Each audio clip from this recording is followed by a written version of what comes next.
Hi hello friends, ನಮ್ಮ ಚಾನಲ್ಗೆ ನಿಮ್ಮೆಲ್ಲರಿಗೂ ಸ್ವಾಗತ ರೀ. ಎಲ್ಲರೂ ಹೇಗಿದ್ದೀರಿ? ಎಲ್ಲರೂ ಕೂಡ ಚೆನ್ನಾಗಿದ್ರೆ ಅನ್ಕೋತೀನಿ ರೀ. ನಾವು ಕೂಡ ಚೆನ್ನಾಗಿದ್ದೀವಿ ನೋಡಿರಿ. ನಮ್ಮ ವಿಡಿಯೋನ ಫಸ್ಟ್ ಟೈಮ್ ನೋಡತ್ತೀರ, ಪ್ಲೀಸ್ ಸಬ್ಸ್ಕ್ರೈಬ್ ಮಾಡಿಬಿಟ್ಟು ಪೂರ್ತಿ ವಿಡಿಯೋನ ಎಲ್ಲಿ ಸ್ಕಿಪ್ ಮಾಡಲಾರ್ದಂಗೆ ನೋಡಿರಿ. ಇವತ್ತು ನಾವು ಮಾಡ್ತಾಯಿರೋ ರೆಸಿಪಿ ಬಂದುಬಿಟ್ರಿ ಮಾವಿನಕಾಯಿ ಚಟ್ನಿನ. ಅದನ್ನು ಯಾವ ರೀತಿ ಮಾಡೋದಂತ ನೋಡೋಣ ಬರ್ರಿ. ನಾನಿಲ್ಲಿ 1 ಕಪ್ ಆಗುವಷ್ಟು ಕಡಲೆಬೇಳೆ ತೊಗೊಂಡಿನಿ ನೋಡಿರಿ. ಕಡಲೆಬೇಳೆನ ನೀಟಾಗಿ ತೊಳ್ಕೊಬೇಕ್ರಿ, ಅದನ್ನೆಲ್ಲ ಕ್ಲೀನ್ ಮಾಡ್ಕೋಬೇಕ್ರಿ. ಇವಾಗ ನೀರು ಅದನ್ನು ನಾನು ತೆಗ್ದೀನಿ ರೀ. ಈ ಕಡಲೆಬೇಳೆಗೆ ಚೆನ್ನಾಗಿರೋ ನೀರನ್ನು ಹಾಕಿಬಿಟ್ಟು ಒಂದು ಸ್ವಲ್ಪ ನೆನೆಯೋದಕ್ಕೆ ಇಡಬೇಕು ನೋಡಿರಿ. 1 ಗಂಟೆ ಆಗುವಷ್ಟು ನಾವು ನೆನೆಯೋದಕ್ಕಂತ ಇಡಬೇಕ್ರಿ. ನಾನಿಲ್ಲಿ 1 ಕಪ್ ಆಗುವಷ್ಟು ಕಡಲೆಬೇಳೆನ ತೊಗೊಂಡೀನಿ ರೀ. ಇವಾಗ ನೋಡಿರಿ, ಕಡಲೆಬೇಳೆ ಚೆನ್ನಾಗೆಲ್ಲ ನೆಂದಾವ ನೋಡಿರಿ. ಈ ರೀತಿಯಾಗಿ ನೆನಿತಾವೆ ನೋಡಿರಿ. ತುಂಬ ಸಾಫ್ಟಾಗಿ ನೆಂದಿರ್ತೈತ್ರಿ. ಇವಾಗ ನೋಡಿರಿ ಎಷ್ಟು ಚೆನ್ನಾಗಿ ನೆಂದಾವ ಅಂತ ತೋರ್ಸತ್ತೀನಿ ನೋಡಿರಿ. ನಾವು ಅದನ್ನು ಬೆಳ್ಳಿಂದ ಪ್ರೆಸ್ ಮಾಡಿರಿ 2 ಪೀಸ್ ಆತವ್ರಿ. ನಾನಿಲ್ಲಿ ಏನು ಬೇಕಂತ ತೊಗೊಂಡಿನಿ ನೋಡಿರಿ. ಕೆಂಪು ಮೆಣಸಿನ್ಕಾಯಿ, ಬೆಳ್ಳುಳ್ಳಿ ಮತ್ತು ಮಾವಿನಕಾಯಿ, ಕೊತ್ತಂಬರಿ ತೊಗೊಂಡಿನಿ ನೋಡಿರಿ. ಇವಾಗ ಏನೈತ್ರಿ, ಒಂದು ಮಾವಿನಕಾಯಿ ಏನು ತೊಗೊಂಡಿನ್ರಲ್ಲ ಅದನ್ನ ಸಣ್ಣಂಗಿ ಪೀಸ್ ಮಾಡಿ ಇಟ್ಕೊಂಡೀನಿ ನೋಡಿರಿ. ಈಗ ಇಷ್ಟು ಸಣ್ಣಂಗಿ ಪೀಸ್ ಮಾಡಿಟ್ಕೊರಿ. ಮಾವಿನಕಾಯಿದ ಚಟ್ನಿ ರೀ ತುಂಬಾ ಟೇಸ್ಟಿಯಾಗಿ ಬರ್ತೈತೆ ರೀ. ಅದ್ರಾಗ ಕೆಲವೊಂದು ಮಾವಿನಕಾಯಿ ಹುಳಿ ಇರ್ತಾವ್ರಿ, ಒಂದೊಂದು ಹುಳಿ ಇರೋದಿಲ್ಲ ರೀ. ನಾನು ಇದನ್ನು ಮಿಕ್ಸಿ ಜಾರಿಗೆ ಹಾಕತ್ತಿಲ್ಲ ರೀ. ಜಜ್ಜೋ ಕಲ್ಲು ಇರ್ತೈತಲ್ರಿ, ಅದ್ರೊಳಗನ ಈ ರೀತಿಯಾಗಿ ಕೆಂಪು ಮೆಣಸಿನ್ಕಾಯಿಯನ್ನು ತೊಗೊಂಡಿನಲ್ರಿ. ಚಟ್ನಿಗೆ ಎಷ್ಟು ಬೇಕು ಅಷ್ಟನ್ನು ಮುಂಚೆ ಎಲ್ಲ ಈ ರೀತಿಯಾಗಿ ಜಜ್ಜಿಟ್ಕೊಳತ್ತೀನಿ ನೋಡಿರಿ. ಚೆನ್ನಾಗಿ ಈ ರೀತಿ ಸಣ್ಣಂಗಿ ಜಜ್ಜಿಬಿಟ್ರಿ. ಅದಕ್ಕೊಂದು ಸ್ವಲ್ಪ ಉಪ್ಪು ಹಾಕ್ಕೋಬೇಕ್ರಿ. ಅದನ್ನು ಕೂಡ ಚೆನ್ನಾಗಿ ಈ ರೀತಿಯಾಗಿ ಮಿಕ್ಸ್ ಮಾಡ್ಕೊಳ್ಳೋದ್ರಿ. ಆಮೇಲೆ ಏನೈತ್ರಿ, ಇದಕ್ಕೆ ನಾವು ಕಡಲೆಬೇಳೆ ಏನೈತಲ್ರಿ ನೆನೆದಿತ್ತಲ್ಲ ಅದನ್ನು ಇದ್ರೊಳಗೆ ಹಾಕಿ, ಮೆಣಸಿನ್ಕಾಯಿ ಏನು ಪೌಡ್ರ್ ಮಾಡ್ಕೊಂಡಿವಲ್ರಿ ಅದ್ರೊಳಗೆ ಹಾಕಿ ಈ ರೀತಿಯಾಗಿ ಅದನ್ನು ಕೂಡ ಚೆನ್ನಾಗಿ ಜಜ್ಕೋಬೇಕು ನೋಡಿರಿ. ಇವಾಗ ಕೆಂಪು ಖಾರ ಮತ್ತು ಕಡಲೆಬೇಳೆನ ಈ ರೀತಿಯಾಗಿ ಚೆನ್ನಾಗಿ ಜಜ್ಕೋಬೇಕು ನೋಡಿರಿ. ಸಣ್ಣ ಪೌಡ್ರ್ ಆಗೋವರೆಗೂ ರೀ ಚೆನ್ನಾಗಿ ಜಜ್ಕೋಬೇಕ್ರಿ. ಇವಾಗ ನಾವು ಮಿಕ್ಸಿ ಜಾರಲ್ಲಿ ಹಾಕೋಕ್ಕಿಂತನೂ ರೀ ಈ ರೀತಿ ನಾವು ಕಲ್ಲಲ್ಲಿ ಜಜ್ಜಿದ್ರೆ ತುಂಬಾ ಟೇಸ್ಟಿಯಾಗಿರ್ತೈತೆ ರೀ. ಅದಕ್ಕಾಗಿ ಈ ರೀತಿಯಾಗಿ ನಾವು ಕಲ್ಲಲ್ಲಿ ಕುಟ್ಕೋಬೇಕ್ರಿ, ತುಂಬ ಟೇಸ್ಟ್ ಬರ್ತೈತೆ ರೀ. ಇವಾಗ ನಾನು ಪೀಸ್ ಮಾಡಿಟ್ಟಿದ್ನಲ್ರಿ ಮಾವಿನಕಾಯಿದ, ಅದನ್ನು ಕೂಡ ಇದ್ರೊಳಗೆ ಹಾಕಿ ಚೆನ್ನಾಗಿ ಈ ರೀತಿಯಾಗಿ ಜಜ್ಬೇಕ್ರಿ. ಪೂರ್ತಿ ಎಲ್ಲನೂ ಮಾವಿನಕಾಯಿ ಮತ್ತು ಕಡಲೆಬೇಳೆ ಖಾರ ಎಲ್ಲ ಕೂಡ ಚೆನ್ನಾಗಿ ಮಿಕ್ಸ್ ಆಗೋವರೆಗೂ ಏನೈತ್ರಿ ಅದನ್ನು ಚೆನ್ನಾಗಿ ಈ ರೀತಿ ಕುಟ್ಕೋಬೇಕ್ರಿ. ನೋಡಿ ಈ ರೀತಿ ಆಕೈತ್ರಿ.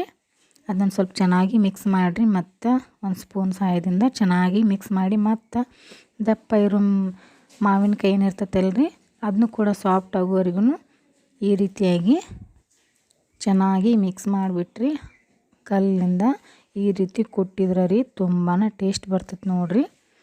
ನಾವು ಕಲ್ಲಲ್ಲಿ ಮಾಡಿದ್ರೆ ರೀ ತುಂಬ ಟೇಸ್ಟ್ ರೀ, ಮತ್ತು ಅಷ್ಟನ್ನು ಸಾಫ್ಟ ಎಲ್ಲ ಥರ ಆಕೈತ್ರಿ. ಈಗ ನಾವು ಮಿಕ್ಸಿ ಒಳಗೆ ಹಾಕಿದ್ರೆ ಸಾಫ್ಟ್ ಆಕೈತಿ ಕರೆ ರೀ, ಆದರೆ ಕಲ್ಲಾಗ ನಾವು ಕುಟ್ಟಿರ್ತೀವಲ್ರಿ ಚಟ್ನಿ ಆ ರೀತಿ ಟೇಸ್ಟ್ ಅಂತೂ ಕೊಡೋದಿಲ್ಲ ರೀ. ಅದು ಕಲ್ಲೊಳಗೆ ಒಂದು ಸಲ ಟ್ರೈ ಮಾಡಿ ನೋಡಿರಿ, ಇಲ್ಲಾಂದ್ರೆ ನೀವು ಮಿಕ್ಸಿ ಜಾರ್ದಾಗ ಒಂದು ಸಲ ಮಾಡಿ ನೋಡಿರಿ, ನಿಮ್ಗೆ ಗೊತ್ತಾಕತ್ರಿ ರೀ ಯಾವುದು ಟೇಸ್ಟ್ ಆಗೈತೆ ಅನ್ನೋದು. ಕಲ್ಲಾಗ ಮಾಡಿದ್ರೆ ತುಂಬ ಟೇಸ್ಟಾಗಿರ್ತೈತೆ ರೀ. ಇವಾಗ ನೋಡಿರಿ ನಾನು ಮಿಕ್ಸ್ ಮಾಡಿದ ಚಟ್ನಿ ಪೂರ್ತಿ ಎಲ್ಲನೂ ಕುಟ್ಟಿ ಒಂದು ಪಾತ್ರೆ ಒಳಗೆ ತೆಗೆದಿಟ್ಕೊಳತ್ತೀನಿ ರೀ.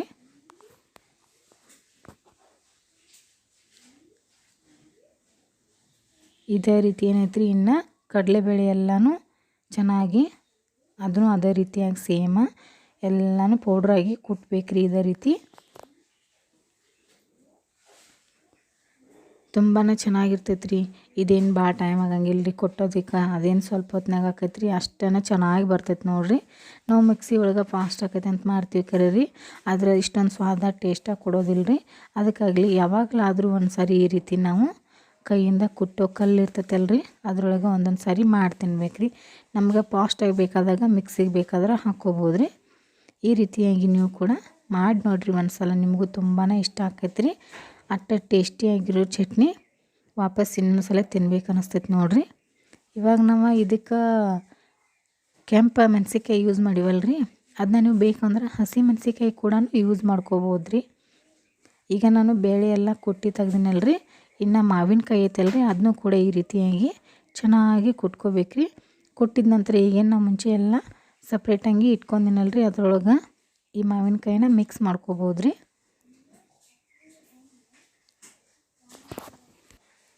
ಮತ್ತು ಇನ್ನೊಂದು ಏನಂದ್ರೆ ರೀ, ಹಳ್ಳಿ ಸೈಡೆಲ್ಲ ಏನೈತೆ ರೀ, ಚಟ್ನಿ ಅಂತೂ ಜಾಸ್ತಿ ತುಂಬಾ ಯೂಸ್ ಮಾಡ್ತಾರೆ ರೀ.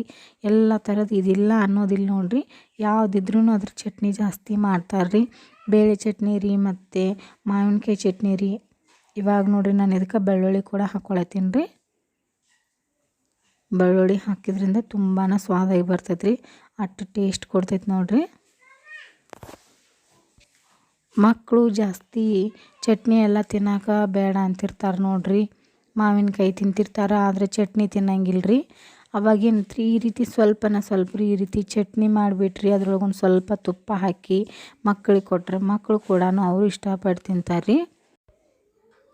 ಮತ್ತು ರೀ ನಾನು ಇವಾಗ ಇದಕ್ಕೆ ಕೊತ್ತಂಬರಿ ಕೂಡ ಹಾಕ್ಕೊಳತ್ತೀನಿ ನೋಡಿರಿ.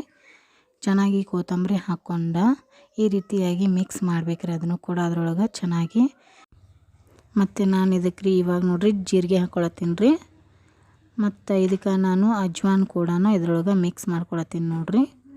ಜೀರಿಗೆ ಅಜ್ವಾನ ಎರಡು ಕೂಡ ಇದ್ರೊಳಗೆ ಹಾಕಿ ಚೆನ್ನಾಗಿ ಮಿಕ್ಸ್ ಮಾಡ್ಕೋಬೇಕ್ರಿ. ಈ ರೀತಿಯಾಗಿ ತುಂಬ ಟೇಸ್ಟಾಗಿ ಬರ್ತೈತೆ ರೀ. ರುಚಿಗೆ ತಕ್ಕಷ್ಟು ಉಪ್ಪು ಹಾಕ್ಕೋಬೇಕ್ರಿ. ಅದನ್ನು ಕೂಡ ಇದ್ರೊಳಗೆ ಹಾಕಿ ಚೆನ್ನಾಗಿ ಈ ರೀತಿ ಮಿಕ್ಸ್ ಮಾಡ್ಕೊರಿ. ತುಂಬ ಸಾಫ್ಟಾಗಿ ಒಂದು ಸ್ವಲ್ಪ ಚೆನ್ನಾಗಿ ಕುಟ್ಬೇಕ್ರಿ. ಈ ರೀತಿಯಾಗಿ ಮಿಕ್ಸ್ ಆಯ್ತಂದ್ರೆ ರೀ, ಕಲ್ಲಾಗ ಹಾಕಿ ನಾವು ಚಟ್ನಿ ಮಾಡೋದ್ರಿಂದ ತುಂಬಾ ಟೇಸ್ಟಿಯಾಗಿ ಬರ್ತೈತೆ ರೀ. ಮೊದಲು ನಾವು ರೆಡಿ ಮಾಡಿ ಇಟ್ಕೊತೀವಲ್ರಿ, ಕಡಲೆಬೇಳೆ ಮತ್ತು ಹಸಿಮೆಣಸಿಕಾಯಿ ಸ್ವಲ್ಪ ಮಾವಿನಕಾಯಿ ಹಾಕಿ ಚಟ್ನಿ ಮಾಡಿದ್ವಲ್ರಿ, ಅದನ್ನೂ ಕೂಡ ಇದ್ರೊಳಗೆ ಚೆನ್ನಾಗಿ ಆ ಪೇಸ್ಟ್ ಇದನ್ನು ಕೂಡಿ ಇನ್ನೊಂದು ಸರಿ ಚೆನ್ನಾಗಿ ಮಿಕ್ಸ್ ಮಾಡ್ಕೋಬೇಕ್ರಿ. ಈ ರೀತಿಯಾಗಿ ತರಿ ಬೇಕಂದರೆ ನೀವು ತರಿ ಮಾಡ್ಕೊರಿ, ಇಲ್ಲ ತುಂಬ ಸಾಫ್ಟ್ ಬೇಕಂದರೆ ಇನ್ನೊಂದು ಸ್ವಲ್ಪ ಚೆನ್ನಾಗಿ ಅದನ್ನೆಲ್ಲ ಕೂಡಿ ಮಿಕ್ಸ್ ಮಾಡಿ ಇನ್ನೊಂದು ಸ್ವಲ್ಪ ಸರಿಯಾಗಿ ಚೆಂದಂಗೆ ಇನ್ನೊಂದು ಜರ ಸ್ವಲ್ಪ ಕುಟ್ಬೇಕ್ರಿ. ಈಗ ಚೆನ್ನಾಗಿ ಮಿಕ್ಸ್ ಮಾಡಿಕೊಡ್ರಿ. ನಿಮ್ಗೆ ಇಷ್ಟ ಪೇಸ್ಟ್ ಅಂದ್ರೆ ತರಿ ಇದ್ರೆ ಓಕೆ ರೀ, ಇವಾಗ ರೆಡಿ ಆಗೈತೆ ರೀ. ಇಲ್ಲ ಇನ್ನೊಂದು ಸ್ವಲ್ಪ ನಮಗೆ ತರಿ ಬೇಡ, ಇನ್ನೊಂದು ಸ್ವಲ್ಪ ಸಾಫ್ಟ್ ಬೇಕಂದ್ರೆ ರೀ ಇನ್ನೊಂದು ಸ್ವಲ್ಪ ನಾವು ಇದನ್ನು ಕೊಟ್ಟು ರೆಡಿ ಮಾಡ್ಕೋಬೇಕು ನೋಡಿರಿ. ಈ ರೀತಿಯಾಗಿ ಚೆನ್ನಾಗಿ ಮಿಕ್ಸ್ ಮಾಡ್ಕೊರಿ. ಎಷ್ಟು ಚೆನ್ನಾಗಿ ಮಾವಿನಕಾಯಿ ಚಟ್ನಿ ರೆಡಿ ಆಗೈತೆ ಅಂತ ನೀವು ನೋಡ್ಬೋದು ರೀ. ತುಂಬಾ ಟೇಸ್ಟಿಯಾಗಿರೋ ಮಾವಿನಕಾಯಿ ಚಟ್ನಿ ಅಂತೂ ರೆಡಿ ಆಗೈತೆ ನೋಡಿರಿ. ನಿಮಗೂ ಕೂಡ ಮಾವಿನಕಾಯಿ ಚಟ್ನಿ ಇಷ್ಟ ಆಕೈತೆ ಅಂತ ಅಂದ್ಕೊಂಡಿನಿ ರೀ. ಒಂದು ಸಾರಿ ಈ ರೀತಿಯಾಗಿ ನೀವು ಮಾವಿನಕಾಯಿ ಚಟ್ನಿ ರೆಡಿ ಮಾಡ್ಕೊಂಡು ನೋಡಿರಿ, ಆಮೇಲೆ ಅನ್ನಿಸ್ತೈತೆ ನಿಮಗೆ ರೀ. ಈಗ ಸೂಪರಾಗಿರುವ ಮಾವಿನಕಾಯಿ ಚಟ್ನಿ ರೆಡಿ ಐತ್ರಿ.